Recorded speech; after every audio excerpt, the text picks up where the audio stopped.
warahmatullahi wabarakatuh. Alhamdulillahirabbil alamin wa bihi nasta'in wa ala umuri dunya waddin. Wassalatu wassalamu ala asrafil anbiya'i wal mursalin wa ala alihi wa sahbihi ajmain, amma ba'd. Pertama-tama, marilah kita panjatkan puji dan syukur atas kehadirat Allah Subhanahu wa taala yang telah memberikan kesehatan dan kesempatan pada saat ini juga. Salawat serta salam tak lupa pula kita junjungkan kepada baginda Nabi besar kita Muhammad sallallahu alaihi wasallam. Pada kesempatan kali ini, saya akan membawakan dakwah yang berjudul tentang mengintegrasikan iman, Islam, dan ihsan dalam membentuk insan kamil. Umar radhiyallahu anhu berkisah bahwa pada suatu ketika saat ia dan para sahabat duduk bersama Rasulullah sallallahu alaihi wasallam, tiba-tiba datang seorang laki-laki berpakaian sangat putih, berambut hitam legam, tidak tampak padanya kelelahan bekas perjalanan. Dan di antara para sahabat tidak ada yang mengenalnya. Kemudian laki-laki itu duduk di hadapan Rasulullah sallallahu alaihi wasallam, lalu menyandarkan lututnya pada lutut Nabi serta meletakkan tangannya di atas paha Nabi sallallahu alaihi wasallam. Kemudian laki-laki berkata, "Hai Muhammad, beritahukan kepadaku tentang Islam." Maka Rasulullah sallallahu alaihi wasallam menjawab, "Islam adalah engkau bersaksi bahwa sesungguhnya tiada ilahi kecuali Allah dan sesungguhnya Muhammad itu utusan Allah. Engkau mendirikan salat, engkau menunaikan zakat, engkau berpuasa pada bulan Ramadan, dan berhaji ke Baitullah jika engkau mampu melaksanakannya." Laki-laki itu berkata, "Engkau benar."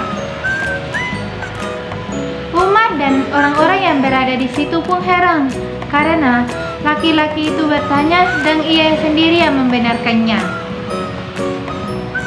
Kemudian laki-laki itu berkata lagi, "Beritahu aku tentang iman." Nabi Shallallahu Alaihi Wasallam menjawab, "Engkau beriman kepada Allah dan malaikatnya dan kitab-kitabnya dan rasul-rasulnya dan hari akhir, dan engkau beriman kepada qadar takdir baik dan buruk." Laki-laki itu kembali membenarkannya. Laki-laki itu berkata lagi, "Beritahukan kepadaku tentang ihsan." Nabi Shallallahu Alaihi Wasallam berkata, "Beribadahlah engkau kepada Allah seakan-akan engkau melihatnya. Jika tidak melihatnya, maka sesungguhnya dia melihatmu." Laki-laki itu berkata lagi, "Beritahukan kepadaku tentang kiamat." Nabi Shallallahu Alaihi Wasallam menjawab, "Orang yang bertanya lebih mengetahui daripada yang ditanya."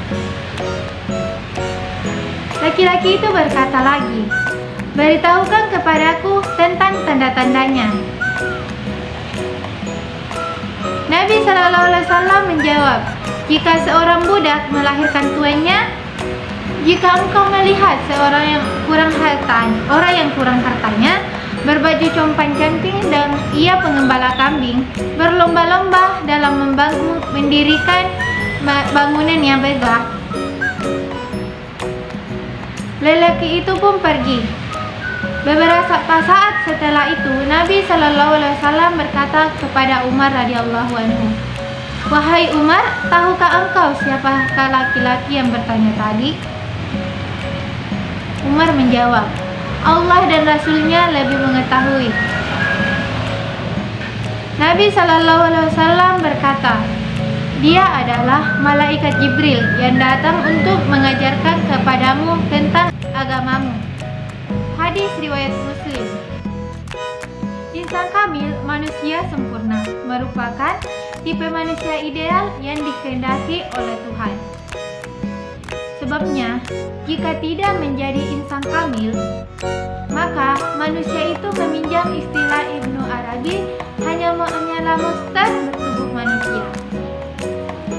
Insan kamil adalah manusia yang telah mengenanggalkan kemanusiaan kemuliaannya yang rendah, lalu berjalan menapaki tangga demi tangga menuju Tuhannya, sehingga mencapai tangga nafsu tertinggi, nafsu kamilah insan kamil.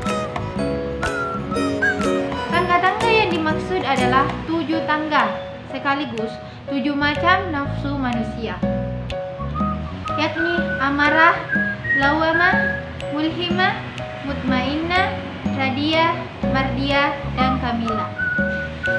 Start awal untuk menjadi insan kamil, nafsu kita harus diusahakan mencapai tangga nafsu keempat, nafsu mutmainnah. Setelah mencapai tingkat nafsu ini, nanti Tuhan sendiri yang akan menaikkan diri kita ke tangga nafsu yang lebih tinggi, sehingga nafsu kamilah, insan kamil, dihubungkan dengan iman, Islam, dan ihsan. Maka untuk mencapai martabat insan kamil, keimanan kita dengan mengimani rukun iman harus benar dan kokoh.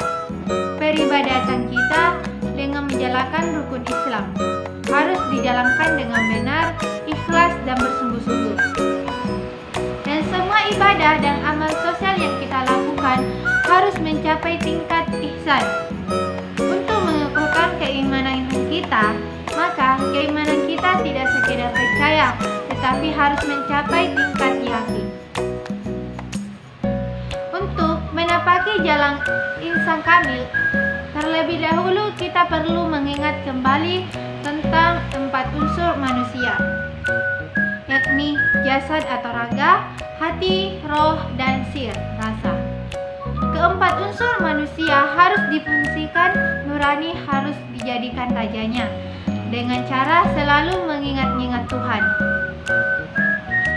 Karena hati nurani menjadi rajanya, maka secara otomatis raganya menjalankan syariat, hatinya menjalankan tarekat, roh menjalankan hakikat, dan sir rasanya mencapai makrifat. Adapun hati sanubari ditundukkannya sehingga sama sekali tidak berfungsi. Jika sudah secara benar menjalankan keempat unsur manusia sesuai kehendak Allah, lalu mengukuhkan keimanan, meningkatkan peribadatan, dan membaguskan perbuatan, ibadah, dan amal sosial, termasuk berakhlak yang baik, sekaligus mengikis karakter-karakter yang buruk seperti sombong, berbangga diri, ria, menghendaki kebaikan dirinya dibicarakan orang, iri, dengki, marah, dendam, dan karakter-karakter buruk lainnya. Kunci keberhasilan menapaki jalan menuju martabat insan kamil adalah menapaki makam-makam atau karakter-karakter inti secara bertahap. Tahap pertama, tahap kedua, sampai ke tahap keenam. Untuk tahap pertamanya, Anda bisa mengingat kesalahan-kesalahan atau dosa Anda yang sering lakukan saat ini. Baiklah, itulah dakwah yang bisa saya sampaikan. Wabillahi taufiq wal hidayah. Wassalamualaikum warahmatullahi wabarakatuh.